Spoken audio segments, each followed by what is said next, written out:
Well, hello, coaches again. Coach KW here. Hope you're all well. Hope your season, if you're in the spring season while I'm recording this, is going well. Here in New England, I've got 1 out of 3 games completed. I finally had a practice where almost all my kids were able to show up after 3 weeks and it wasn't canceled. So it's been an odd start to the season, to say the least. But today we're going to talk about something I also feel near and dear to my heart, and that's coaching education.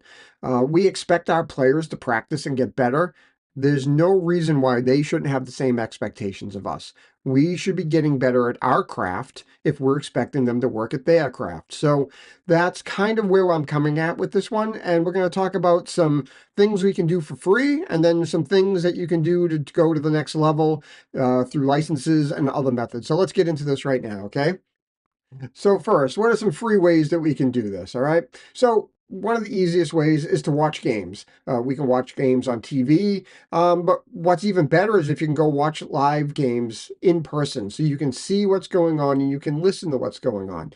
Now, it doesn't matter whether it's a higher level or a lower level. The point is you want to go see other games to see how things are done, looking for what's the coach doing, what are the players doing, what level of play is it, can you pick out what's going on the field? But the idea here is to get a sense as to what's going on, especially if you can go and watch games live of non-pro slash college. That's great and all, but we're coaching grassroots kids. We're so far away from the pro and college games that we can take generalities from those venues, but what our kids do and what they do are two different things, right?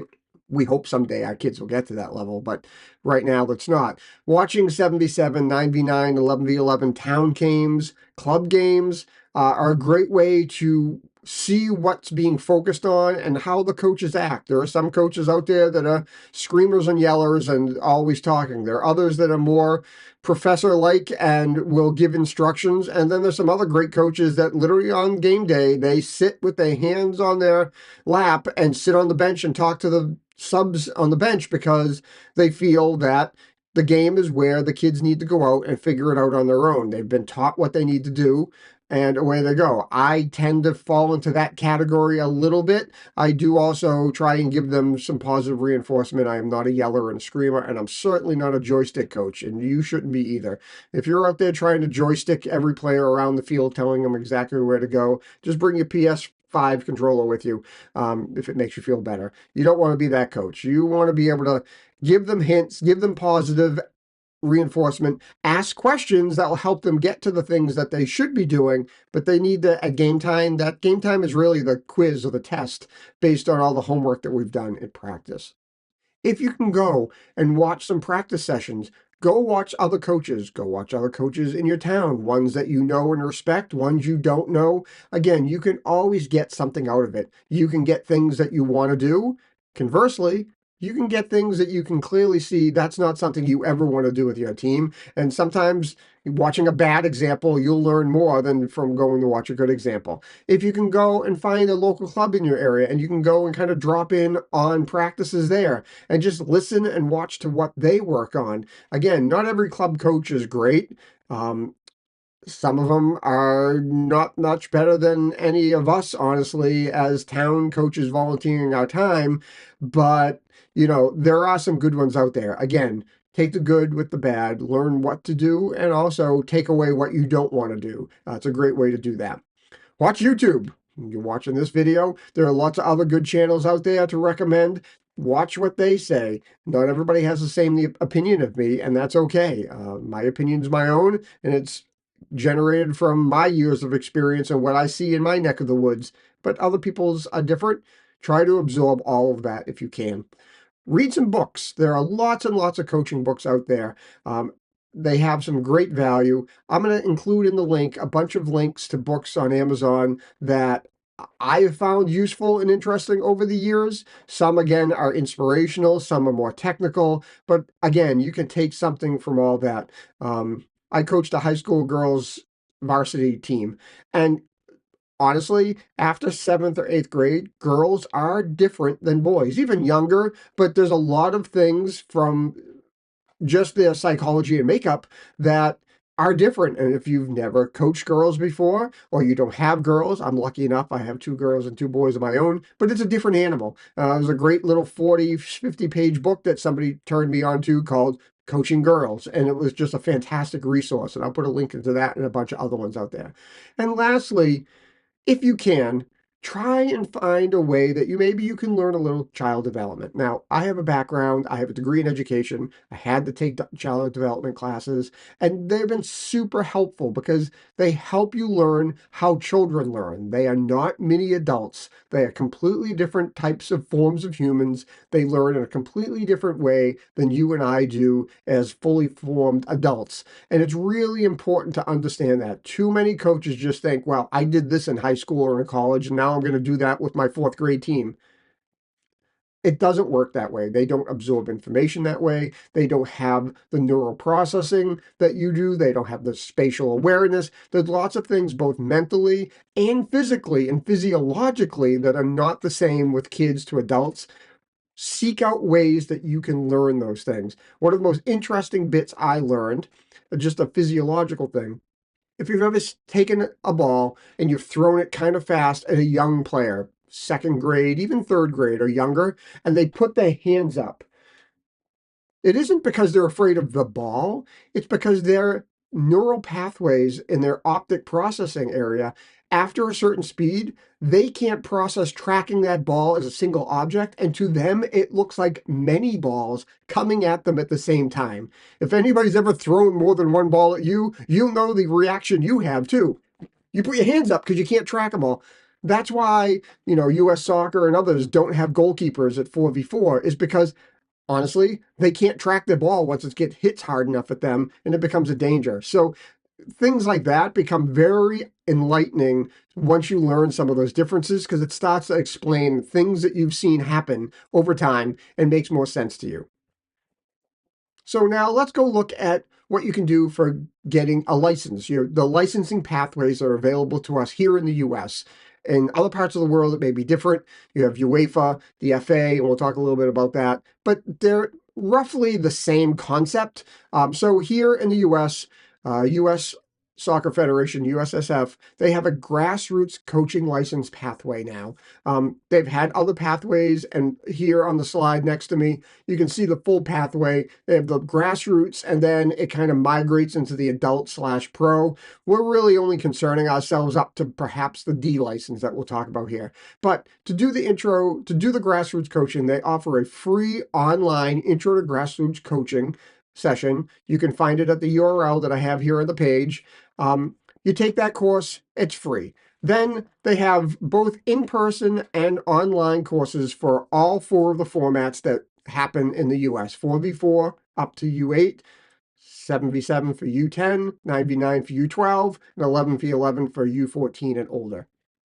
You can find these courses both online and in person, and I would highly recommend taking at least one of them in person, because you just get a lot out of doing it with other adults, other humans in the room and on the field. What's fun about these courses is you get to go out and you get to pretend you're the players while you're going through some of these exercises, and you as coaches then lead exercises. So it's a lot of fun, a lot of camaraderie. It's a good time, but you learn a lot that way. If you ever want to go ahead and go for your D or your C license, perhaps, then it's really important. You have to take the 11v11 and another one of the courses in person, in addition to another one online. So if you ever want to go forward, so you can take them online, all of them, just to get a feel. And honestly, one is very much like the other. They do talk about some differences, but if you really ever think about that you want to go forward, you have to remember that prerequisite that you have to take the 11v11 and another one in person. You can usually find the in-person courses either from your state directory, like your state, like here in Massachusetts, Math Youth Soccer will run sessions for some of these in-person ones, and you can find them locally that way. Sometimes you can find them through the US Soccer one, but a lot of times it's a little bit more reliable to go look at your state agency or your regional agency and see who's running these programs. I'll mention really briefly, if you've been around for a while, like myself, they used to offer some other licenses. Way back, they used to have an F license. They even had a G, I understand, a long time ago. F license was really the original grassroots, and then the next step up was the E. So If you already have your F license, then there is a restriction in place that you have to take the online intro course, you have to take the 1111 in person, and you could take one other course in person or online. If you already have the E license, like I do, because that was offered a while ago, that used to be a 2-day weekend course, then you can skip right ahead, and if you want, you can go straight to the D license. The D license takes a little bit longer. It's about a 3 or 4 month process where you have some online, you have some in person, you go away, you do some work with your team, and then you come back and you get your assessment, you do your field assessment. So a little more. I'm hoping to do that this fall. I couldn't do it this spring. They also offer it always during the season, so no matter what, you're always missing a game weekend or two, which is a little annoying, but it is what it is. So if you have those licenses, there are pathways to get to the D if you ever want to go to that level. It's a little bit more of a commitment for sure, but some people, they really like that, and that's perfectly okay. In addition to the licensing pathways, US Soccer has a bunch of online course modules that are special interest. They're online only, they're not part of the licensing pathway, but they're courses they have out there. Many of them are free, some are minimum cost, and you can see the list here. It's kind of interesting. Effectively coaching Generation Z, doing coaching considerations of working with players with a disability. That's really important, honestly, because more and more of the players that are coming to you are coming to you. They have supports in school, whether they have special IEPs, special education, or 504 plans. I work in school districts. Those mean different things. But these kids may need supports in learning. They may have behavioral issues. They may have sensory issues or learning issues. Those kids will show up on the soccer field too, and it's really important to find a way to get through to them to help them enjoy and benefit from the game as well. It's a great playing team sports. It's a great way to develop mentally as well as physically. So some of these courses might be super useful to you. Check them out. They're free. They're on the site. Okay, the second big body that's in the United States, US Soccer, obviously they run the men's and women's programs and they're the national program. But there's actually another group out there, United Soccer Coaches. It's the largest collection or special interest group. I don't know what to call it, but this organization's been around a long time. That the largest one of coaches from grassroots all the way to professional. They have a ton of education. They have a full range of online and in person. You really should consider joining, becoming a member. There's a membership fee yearly. I think it's $85, $125. But with that, you get $1 million insurance policy that covers you for anything soccer related. You get some free publications, including their preseason guide every year. They put out this little book. I've got a whole collection of them upstairs. And every year, about August, it comes and it's got 160, 200 session plans in it for all different ages and abilities and everything else. It's a great resource. There's a quarterly publication plus an online one, just a ton of things. And also you get discounts for all the courses. If you're going to take one course, if you're not going to go get your licenses, I would highly recommend their Foundations of Coaching online course. It is probably the best summary course that you can find because when I took it at least, and I've looked at the outline recently, they not only go through the modules and the pieces of soccer, the phases of play, but they also touch on that psychology and child development pieces of it that helps you really get an understanding of what's before you and why they aren't mini adults. I can't recommend it highly enough. If you only take one thing, take that. Even if you do the USF soccer stuff and you can get your license, still take that course one way or another.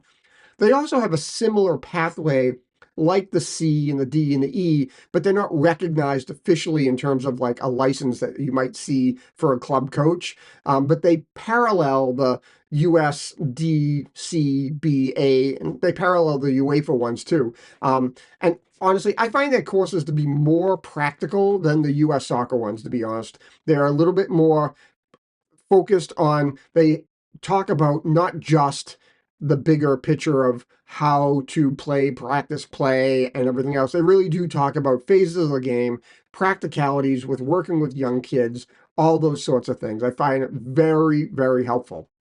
They break down their courses into 4 real areas. They do their foundations diplomas, which are basically like the foundation or the grassroots. They have a 4v4. They combine 7v7 and 9v9 and do the 11v11. You can find these in person, and I believe there's hybrid online ones. I've taken the 7v7, 9v9 one a long time ago, and again, it was a weekend course, and it was great. And it was run by my state association. So the state associations don't just run the U.S. soccer ones. A lot of times the same guys will teach these courses as well. They then have those advanced diplomas, which again correspond with the D, C, B, and A licenses, and they have prerequisites to do that. And again, those are more intense and a longer commitment to do.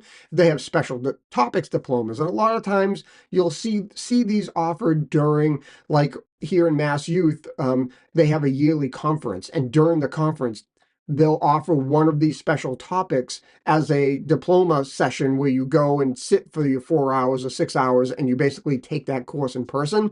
But they have some really interesting ones, some different ones. They're very specific and narrow focused. And then lastly, they have a whole bank of e-learning on their website that you can do. And as a member, you get discounts for all those courses as well, which is one of the perks. And they have all sorts there, again, more narrowly focused. So they have one that's just on defending principles, and then they have another just on attacking principles, and they have another on working with disabilities, and they have another with goalkeeping level 1, and they have level 2, 3, and 4. So I can't recommend them again highly enough. If you're really serious about it, pay for the membership for a year, get the information, get the periodicals, and really take a look at some of their courses online. It's, again, super helpful to look at some of those stuff. Now, there's some other places you can get courses online for free or minimal dollars. And the first place is the FA, literally the Football Association in England. They obviously drive their courses for those who are in Great Britain and England, obviously, because that's what they do. But they have a whole bunch of what they call CPD, so that anybody can take them. You sign up, you create your account with them, and they have some really interesting courses, and it's really interesting to get a different take. U.S. Soccer has one model of how they do things, and they break it up into 4 components.